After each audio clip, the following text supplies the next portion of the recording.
You ask Tiger to solve. This deals with linear equations with one unknown. The final result is x equals 10. Let's solve it step by step. Group all constants on the right side of the equation. Add 10 to both sides. Simplify the arithmetic.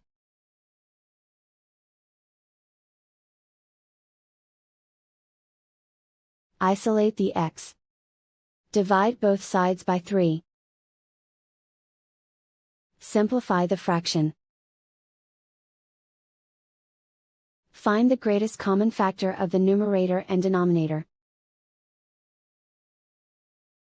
Factor out and cancel the greatest common factor. And so the final result is x equals 10.